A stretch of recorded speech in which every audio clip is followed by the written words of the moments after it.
नमस्कार, किसान समाचार में आप सभी का स्वागत है। सबसे पहले मुख्य समाचार। राष्ट्रपति द्रौपदी मुर्मू ने नई दिल्ली में किसानों के अधिकारों पर पहली वैश्विक संगोष्ठी का किया उद्घाटन। कार्यक्रम में दुनिया भर के 59 देशों के प्रख्यात वैज्ञानिक और किसान ले रहे हैं हिस्सा।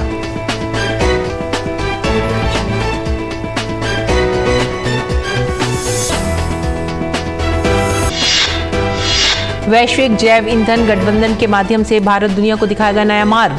पेट्रोल और डीजल पर निर्भरता होगी कम।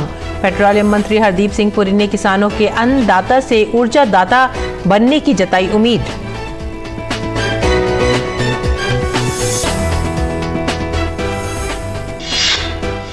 चावल, गेहूं और आटे के खुदरा मूल्यों पर काबू पाने के लिए केंद्र सरकार की कोशिशें जारी। सरकार ने खुली बाजार बिक्री योजना डी के तहत 1.66 लाख मीट्रिक टन गेहूं और 0.17 लाख मीट्रिक टन चावल बेचा। जमाखोरों पर कसा शिकंजा।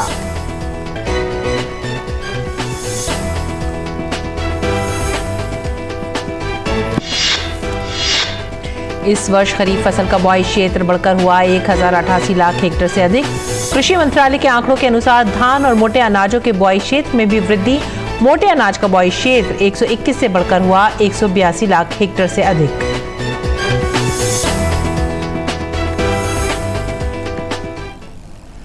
मुख्य समाचार के बाद खबरें अब विस्तार से। राष्ट्रपति द्रौपदी मुर्मू ने मंगलवार को नई दिल्ली में किसानों के अधिकारों पर पहली वैश्विक संगोष्ठी का उद्घाटन किया। इस कार्यक्रम में दुनिया भर के 59 देशों के प्रख्यात वैज्ञानिक, किसान और उनसे जुड़े लोग शामिल हो रहे हैं। कृषि एवं किसान कल्याण मंत्री नरेंद्र सिंह तोमर भी इस कार्यक्रम में उपस्थित रहे। संगोष्ठी में खाद्य और कृषि के लिए पौधों के आनुवांशिक संसाधनों पर अंतर्राष्ट्रीय संधि के अनुच्छेद 9 में उल्लिखित किसानों के अधिकारों से संबंधित महत्वपूर्ण मुद्दों पर विचार विमर्श हुआ। भारत दुनिया का पहला देश है जिसने अपने पौधों की विविधता और किसान अधिकार संरक्षण अधिनियम 2001 के माध्यम से पौधों की विविधता पंजीकरण के संदर्भ में किसानों के अधिकारों को शामिल किया है।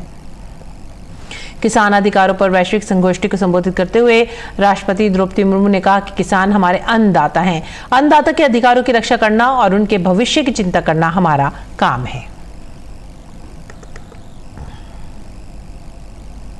किसान अधिकारों पर वैश्विक संगोष्ठी के आयोजन के जरिए कृषक अधिकारों का दिल्ली फ्रेमवर्क क्या होगा, इस विषय पर पौधा किस्म और कृषक अधिकार संरक्षण प्राधिकरण के चेयरमैन डॉक्टर त्रिलोचन महापात्रा से बात की हमारे संवाददाता ओपी यादव ने।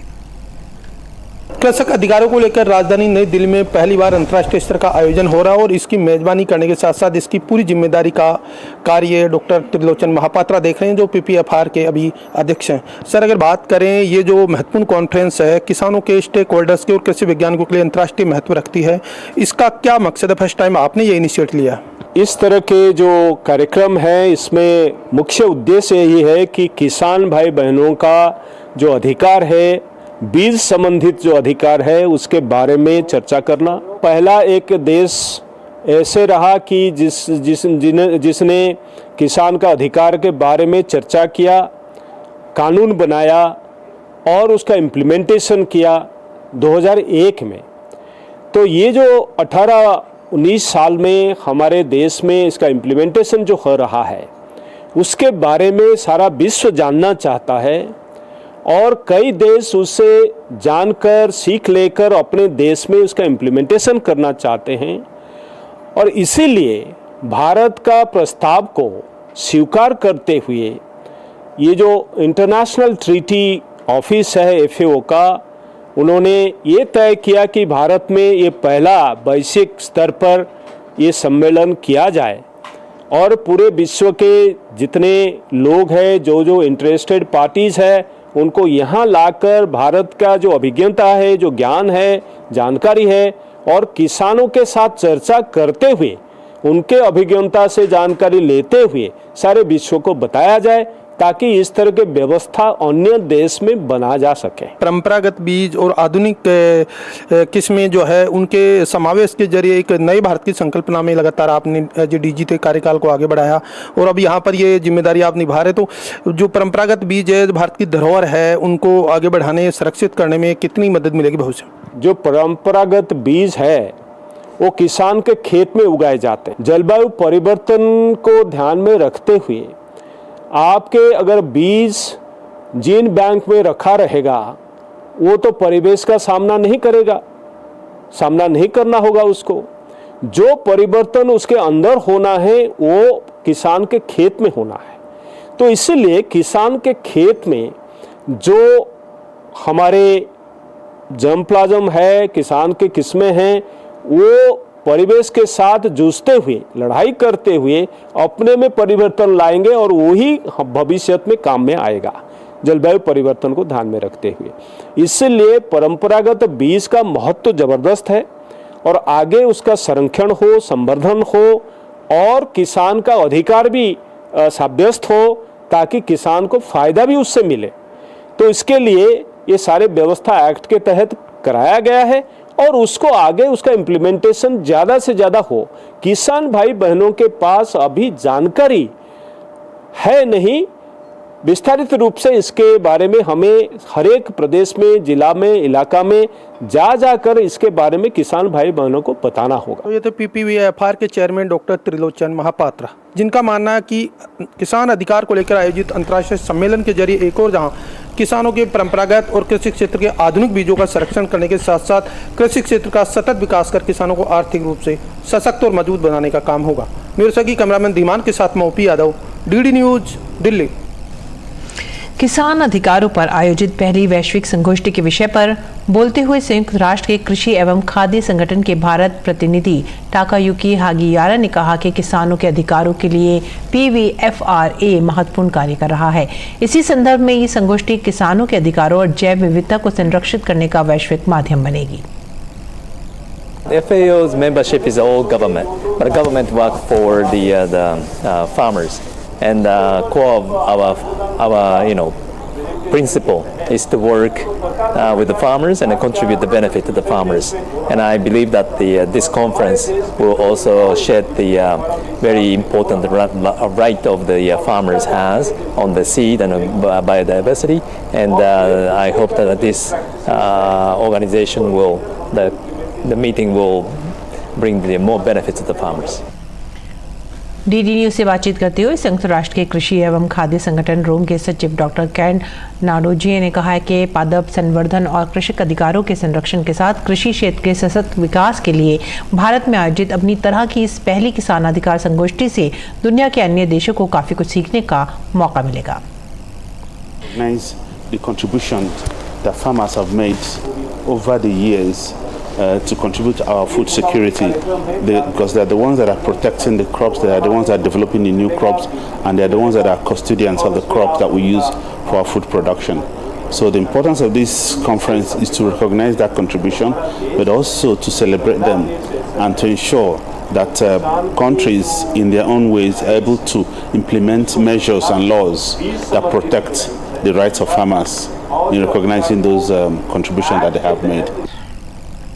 अगली खबर, केंद्रीय पेट्रोलियम एवं प्राकृतिक गैस मंत्री हरदीप सिंह पुरी ने कहा है कि भारत वैश्विक जैव ईंधन गठबंधन के माध्यम से दुनिया को जैव ईंधन पर एक नया मार्ग दिखाएगा।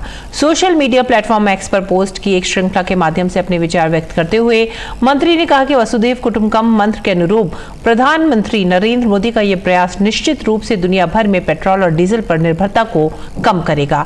वैश्विक ऊर्जा क्षेत्र में इतिहास रचते हुए प्रधानमंत्री नरेंद्र मोदी ने G20 शिखर सम्मेलन के अवसर पर वैश्विक जैव ईंधन गठबंधन GB1 का शुभारंभ की घोषणा की। 19 देशों और 12 अंतर्राष्ट्रीय संगठनों ने पहले ही गठबंधन में शामिल होने की सहमति व्यक्त की है। हरदीप सिंह पुरी ने कहा कि इस कदम से हमारे किसानों को अन्नदाता से ऊर्जादाता बनने में मदद मिलेगी और उन्हें आय का एक अतिरिक्त स्रोत भी प्राप्त होगा। पिछले 9 वर्षों में हमने अपने किसानों को 71,600 करोड़ रुपए दिए हैं। उन्होंने कहा कि 2025 तक E20 कार्यान्वयन के साथ भारत तेल आयात में लगभग 45,000 करोड़ रुपए और सालाना 63 मीट्रिक टन तेल की बचत करेगा। चावल, गेहूं और आटे के खुदरा मूल्यों को नियंत्रित करने के बाजार उपाय के रूप में भारत सरकार की पहल के अंतर्गत पिछले दिनों गेहूं और चावल दोनों की साप्ताहिक नीलामी आयोजित की गई। पूरे देश में 500 डिपो से 2 लाख मीट्रिक टन गेहूं और 337 डिपो से 4.89 लाख मीट्रिक टन चावल की बिक्री की पेशकश की गई। ई नीलामी में 1.66 लाख मीट्रिक टन गेहूं और 0.17 लाख मीट्रिक टन चावल बेचा गया। ई नीलामी की वर्तमान किस्त में एक खरीदार के लिए गेहूं की अधिकतम 100 टन और चावल की 1000 टन तक की पेशकश करके इनके खुदरा मूल्यों में कमी लाने का लक्ष्य रखा गया है। ये निर्णय छोटे और सीमांत उपयोगकर्ताओं को प्रोत्साहित करने तथा ये सुनिश्चित करने के लिए लिया गया है ताकि प्रतिभागी आगे आ सकें और अपनी पसंद के डिपो से आवश्यक मात्रा के लिए बोली लगा सकें। स्टॉक की जमाखोरी रोकने के लिए व्यापारियों को OMSSD के अंतर्गत गेहूं की बिक्री के दायरे से बाहर रखा गया है और OMSSD के तहत गेहूं खरीदने वाले प्रोसेसर्स की आटा मिलों का नियमित निरीक्षण किया जा रहा है। और सरकार ने कहा है कि इस वर्ष खरीफ फसल का बुआई क्षेत्र बढ़कर 1088 लाख से अधिक हो गया है। कृषि मंत्रालय के जारी आंकड़ों के अनुसार धान और मोटे अनाज का बुआई क्षेत्र पिछले वर्ष की तुलना में काफी अधिक हो गया है। धान का बुआई क्षेत्र 392 लाख हेक्टेयर से बढ़कर 403 लाख हेक्टेयर से अधिक हो गया है। मोटे अनाज का बुआई क्षेत्र 181 लाख हेक्टेयर से बढ़कर 182 लाख हेक्टेयर से ज्यादा हो गया है। दालों के बुआई क्षेत्र में कमी आई है। ये 131 लाख हेक्टेयर से घटकर लगभग 119 लाख हेक्टेयर पर आ गया है। वसुदेव कुटुंबकम की अवधारणा के तहत भारत ने G20 देशों की मेजबानी कर न केवल वैश्विक लीडर के तौर पर अपनी खास पहचान बनाई है बल्कि सऊदी कृषि क्षेत्र में निवेश व कारोबार के अवसर भी बढ़ाए हैं। G20 के जरिए भारत और सऊदी अरब के बीच किस तरह कृषि क्षेत्र में सामरिक संबंध बढ़ सकते हैं, इसी विषय पर हमारे संवाददाता OP यादव ने बात की भारतीय कृषि एवं खाद्य परिषद के अध्यक्ष डॉक्टर MJ खान से। प्रधानमंत्री नरेंद्र मोदी के नेतृत्व में भारत दुनिया की उभरती वैश्विक आर्थिक महाशक्ति बनने की ओर अग्रसर है और इसी का जीवंत उदाहरण है G20 समिट। इस समिट के जरिए कई तरह के ऐसे नए एवेन्यूज सामने आए हैं जिसमें भारत वैश्विक स्तर पर न केवल उभर रहा है बल्कि वैश्विक लीडर बनने की ओर अग्रसर भी है। अभी इस विषय पर बात करने के लिए हमारे साथ मौजूद है भारतीय कृषि एवं खाद्य परिषद के अध्यक्ष डॉक्टर MJ खान। सर, अगर बात करें भारत दुनिया की उभरती वैश्विक आर्थिक महाशक्ति बनने की ओर अग्रसर है और एक तरह से विश्व गुरु हम कह सकते हैं, भारत का रास्ता प्रशस्त हो रहा, किस तरह देखते हैं? G20 का इतना सफलतापूर्वक आयोजन मेरी समझ से G20 के इतिहास में नहीं हुआ है। सऊदी के इन्वेस्टमेंट मिनिस्टर ने कहा कि 8 साल से वो G20 की हर एक बैठक में जा रहे हैं, लेकिन जो ग्लैमर, जो क्लास, जो लेवल, जो ग्रांडियर दिल्ली के G20 का था वो कहीं नहीं दिखा।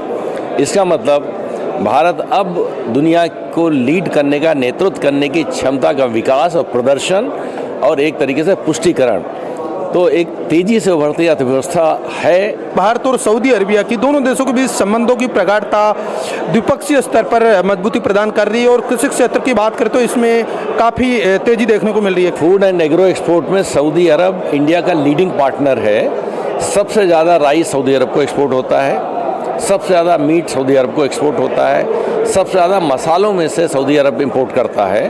तो एक तरीके से बड़ा हमारा एग्रो प्रोडक्ट्स में ट्रेडिंग पार्टनर है और इंडिया भी बड़ी तादाद में तेल आयात करता है। लेकिन आगे और भी संभावनाएं हैं इस ट्रेड को बढ़ाने की, क्योंकि दोनों के राजनीतिक और राजनयिक रिश्ते मजबूत हो रहे हैं। दोनों देश तेज़ी से ग्रोथ कर रहे हैं और दुनिया के एक तरीके से अपने अपने तरीके से नेतृत्व प्रदान करने की क्षमता रखते हैं। प्रधानमंत्री जी के नेतृत्व में जो सऊदी अरब के साथ संबंधों में प्रगाढ़ता आई है वो एक अद्भुत है, अद्वितीय है। भारत और सऊदी अरबिया के बीच कृषि, शिक्षा, शोध और अनुसंधान के साथ साथ प्रसार तकनीक को बढ़ावा देना और किसानों के म्यूचुअल एक्सचेंज प्रोग्राम करना, इससे कितना फायदा भविष्य में देखने को मिल सकता है? भारत की जो कृषि क्षेत्र में दक्षता है, जो बहुत ही डाइवर्सिफाइड एग्रीकल्चर प्रोडक्शन सिस्टम है, इसका मतलब दुनिया में जो भी चीज़ जहाँ पर भी पैदा होती है, भारत के किसी न किसी क्षेत्र में, राज्य में, ज़िले में वो चीज़ ज़रूर पैदा होती है। जो प्रिसीशन एग्रीकल्चर है, जो ग्रीन हाउस टेक्नोलॉजी है,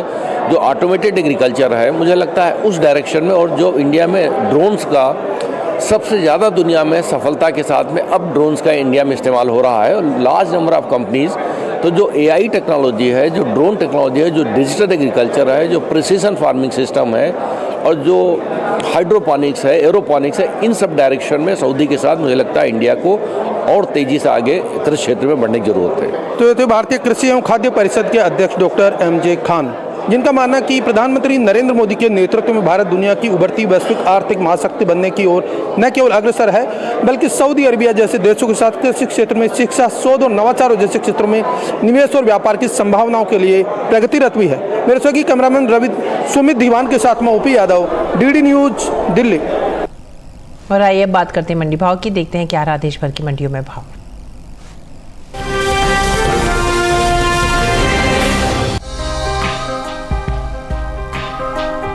चालू खरीफ सीजन में मक्के की बुआई बीते साल से आगे चल रही है। कृषि मंत्रालय के साल 2023 के लिए जारी ताज़ा आंकड़ों के मुताबिक 8 सितंबर तक खरीफ मक्का की खेती 83,33,000 हेक्टेयर में हो चुकी है, जबकि बीते साल की समान अवधि के दौरान खरीफ मक्का की बुआई 80,97,000 हेक्टेयर में हुई थी। फिलहाल कृषि उपज मंडियों में इन दिनों मक्का की आवक सामान्य बनी हुई है। भाव पर नजर डालें तो 11 सितंबर को देश की ज्यादातर मंडियों में मक्का के सौदों में मिला जुला रुख देखने को मिला। एग्मार्क नेट के मुताबिक गुजरात की दाहोद मंडी में 9 सितंबर को सफेद मक्का का भाव रहा 2,400 रुपए। 11 सितंबर को इसके भाव में 300 रुपए की तेजी आई और भाव जा पहुंचा 2,700 रुपए प्रति क्विंटल पर। हालांकि राज्य की खेड़ ब्रह्मा मंडी में बीते 2 दिनों के दौरान मक्का के भाव स्थिर रहे। यहाँ 9 और 11 सितंबर को मक्का 2,087 रुपए पर बिकी। उत्तर प्रदेश की अलीगढ़ मंडी में 9 सितंबर को हाइब्रिड मक्का का भाव रहा 1,970 रुपए। 10 सितंबर को इसके भाव में कोई बदलाव देखने को नहीं मिला और भाव 1,970 रुपए पर बना रहा। गाजियाबाद मंडी में इस दौरान पीली मक्का के सौदों में नरमी के साथ कारोबार हुआ। यहाँ 9 सितंबर को पीली मक्का का भाव था 2,060 रुपए। 11 सितंबर को इसके सौदे 10 रुपए गिरकर 2,050 रुपए पर हुए। देश की दूसरी मंडियों में मक्का के भाव की बात करें तो सप्ताह के पहले दिन सोमवार को महाराष्ट्र की नागपुर मंडी में मक्का का भाव रहा 2,125 रुपए।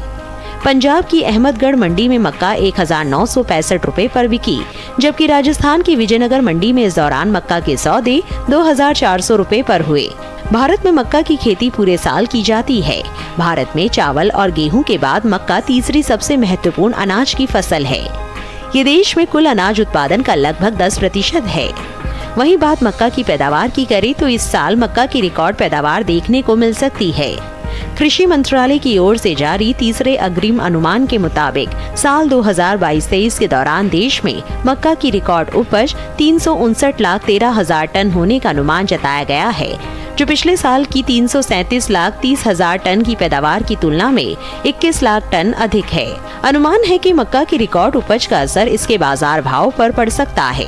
मक्का के निर्यात पर नजर डालें तो कृषि और प्रसंस्कृत खाद्य उत्पाद निर्यात विकास प्राधिकरण यानी एपीडा के मुताबिक वित्त वर्ष 2022-23 के दौरान भारत ने विश्व भर में 34,53,680.58 मीट्रिक टन मक्के का निर्यात किया है, जिसकी कुल कीमत 8,987 करोड़ 13 लाख रुपए है। और अगर अमेरिकी डॉलर में इसकी कीमत की बात करें तो 1,116.17 अमेरिकी मिलियन डॉलर है।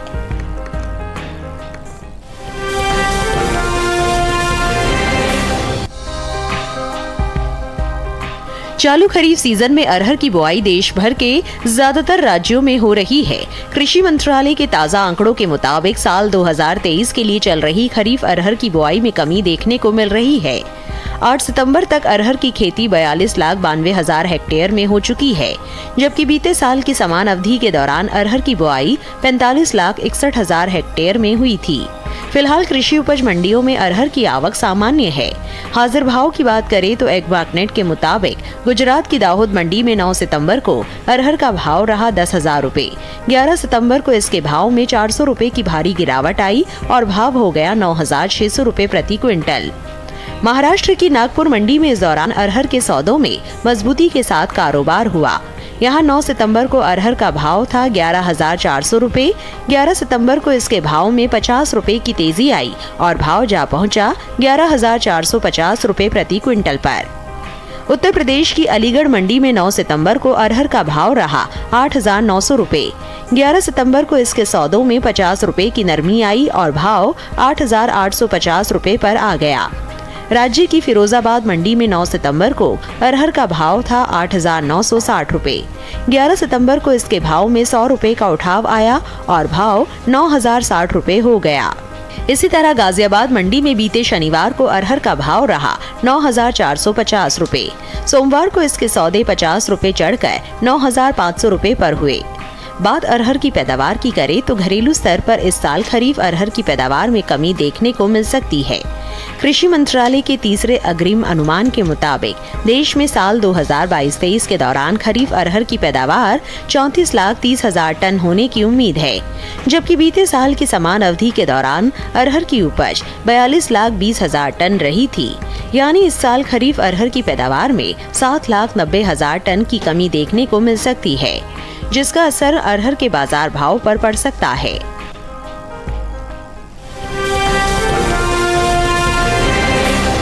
और अब बात करते हैं मौसमी खेती की। किसान इस मौसम में कैसे रख सकते हैं अपनी खेती का ख्याल, देखते हैं।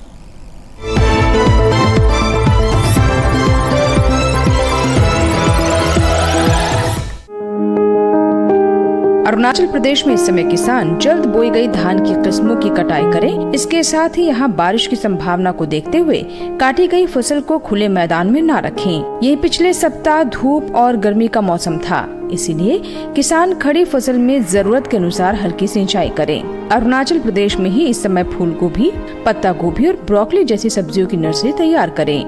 असम के पहाड़ी इलाकों में मूंग और उड़द की बुआई जारी रखें। यही इस समय गन्ना में लाल सड़न रोग और तना छेदक कीट का प्रकोप बढ़ सकता है।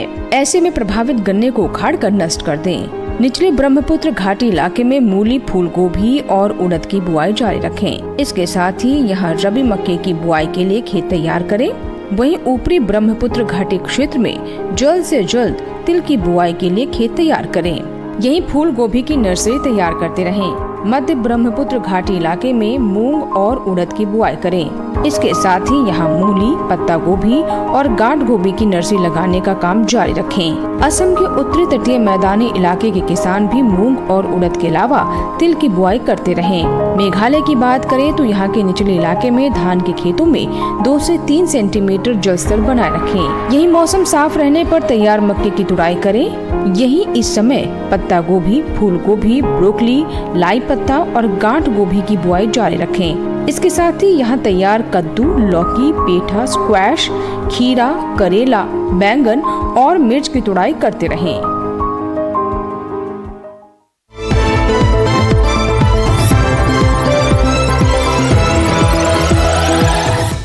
नजर डालते हैं कुछ और खबरों पर। रक्षा मंत्री राजनाथ सिंह का जम्मू कश्मीर दौरा। जम्मू एयरपोर्ट पर जम्मू कश्मीर के उपराज्यपाल मनोज सिन्हा ने रक्षा मंत्री का स्वागत किया। इस मौके पर केंद्रीय मंत्री जितेंद्र सिंह भी मौजूद रहे। भाजपा नेता रविशंकर प्रसाद ने कहा है कि सनातन विरोध इस तथाकथित घमंडिया गठबंधन का संकल्प है। कांग्रेस के एक भी नेता ने अभी तक राम मंदिर के दर्शन नहीं किए। भाजपा नेता रविशंकर प्रसाद ने सोनिया गांधी और डीएमके पर सनातन धर्म का अपमान करते हुए आरोप लगाते हुए कहा कि सनातन का अपमान भारतीय संस्कृति का अपमान है। उत्तर प्रदेश के मुख्यमंत्री योगी आदित्यनाथ की पहल पर तकनीकी माध्यम चकबंदी की शुरुआत कराई जा रही है। चकबंदी के लिए योगी सरकार ने सरकारी गजट का प्रकाशन कर दिया है। चकबंदी निदेशालय के अपर निदेशक तरुण कुमार मिश्र ने बताया कि चकबंदी की प्रक्रिया में आर्टिफिशियल इंटेलिजेंस, ड्रोन और रोवर के इस्तेमाल से चकबंदी पूरी तरह से सटीक होगी। चकबंदी निदेशालय के संयुक्त संचालक रणविजय सिंह ने बताया कि उत्तर प्रदेश में चकबंदी कार्यालय भी अब हाईटेक बनाए जा रहे हैं। केंद्रीय मंत्री सर्बानंद सोनोवाल 3 दिवसीय रूस दौरे पर हैं। सोनोवाल व्यापारिक नेताओं और विदेशी भागीदारों के साथ बातचीत करेंगे। जमीन के बदले नौकरी के मामले में सीबीआई की दूसरी चार्जशीट पर संज्ञान लेने को लेकर राउस एवेन्यू कोर्ट में सुनवाई 21 सितंबर के लिए टली। इस चार्जशीट में लालू यादव, राबड़ी यादव के अलावा तेजस्वी यादव का नाम भी शामिल है। मिशन चंद्रयान और सूर्ययान के बाद अब भारत समुद्रयान की तैयारी में है। इसका परीक्षण अगले साल हो सकता है। एशिया कप टूर्नामेंट में टीम इंडिया की जीत पर हर देशवासी जश्न मना रहा है। मशहूर सैंड आर्टिस्ट सुदर्शन पटनायक ने भी पूरी बीच पर खूबसूरत कलाकृति बनाकर टीम इंडिया को शानदार जीत के लिए बधाई दी। इसके साथ ही आप हमारी पूरी टीम को दीजिए आज्ञा। नमस्कार।